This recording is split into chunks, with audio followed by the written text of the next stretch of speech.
that geezer right over there. There is also that geezer and also that geezer and also that geezer. He lost 100 kilos in weight without dieting.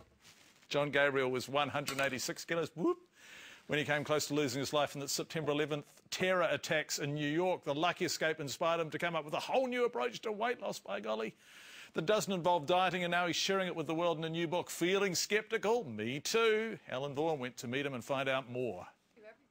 Jon used to wear pants like this. I was 186 kilos, and my waist was 60 inches, which is, I don't know, 160 centimeters, something like that. So this was the type of pants that I would wear, similar to the ones I have at home that I held the book out, you know, that are on the cover of the book. What was life like at that weight? It wasn't easy. It was a struggle. This coat would have fit him back then. There's always a prejudice, you know, when you meet somebody. They think, oh, you know, you should just lose weight, you should just eat less. And if I have one message to the world, it's not about willpower or discipline. It's simply about learning how to work with your body. He says he tried everything to lose weight. I worked face-to-face with the late Dr. Atkins for a month. In the end, he just yelled at me for being so fat. I was at the Pritikin Institute in Santa Monica, California. I had an acupuncture put seeds in my ear. Did you know there's a place right here where it's an acupressure point, right? So he taped seeds to my ear, and every time you're hungry, you're supposed to press it, so you won't be hungry. So I'd be walking around New York smelling pizza and sitting there going like this. He was 186 kilos until an incredible twist of fate. On September 11, 2001, he could have been on Flight 93 from Newark to San Francisco. It crashed into a field in Pennsylvania, killing everyone on board. But by chance, he wasn't on that flight, and it changed Jon's life forever. When I realized that my life was spared, I just sort of had this kind of feeling like, I mean, here I was killing myself, but it seemed like the universe gave me a second chance. What would you have left behind if you'd died that day, do you think?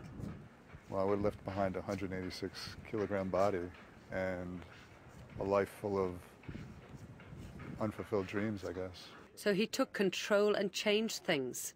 I hated living in New York. I hated being in a city. I hated being in an office. And it just wasn't where my heart was. I wanted to be... I fell in love with Western Australia at one point. It was my dream to live there. And I decided that I was going to start making my dreams come true now or never. I was going to start living the life of my dreams now. And I booked 2 one-way tickets to Perth for me and my wife, and the rest was history.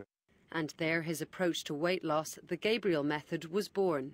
The reason why dieting doesn't work, I'll just say, is that it activates this famine response in our brain, which is a survival program that we inherited from our ancestors to protect us against famines. It's like artificially creating a famine, and that's going to make your body say, hold on, we need to have extra weight because there's famines out there. He says stress can trigger the same reaction and therefore make you put on weight. So by learning how to deal with mental and emotional stress, you can actually get your body to want to be thinner.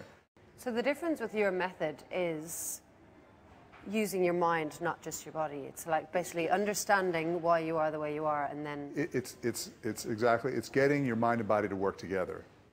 And as you can see, the results for Jon have been remarkable.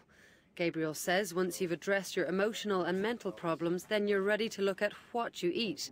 And that doesn't mean go on a diet. According to Jon, it's about adding the right foods that your body needs and that make you less hungry. Add certain foods that have the nutrients your body's starving for. Don't turn it into a diet, but add certain foods. Because as long as your body's starving on a nutritional level, it's going to stay hungry. So by learning how to add foods that have omega-3 fatty acids, protein, and also live foods, by adding those foods to your diet all the time, eventually that stress goes away, that famine response goes away, and you just become less hungry. I fully recommend it because you can see what's happened to me. The Gabriel method is proving popular in Australia, and so is the man behind it. And that weight flew off of me. That last pound, there wasn't that plateau, that last weight flew off.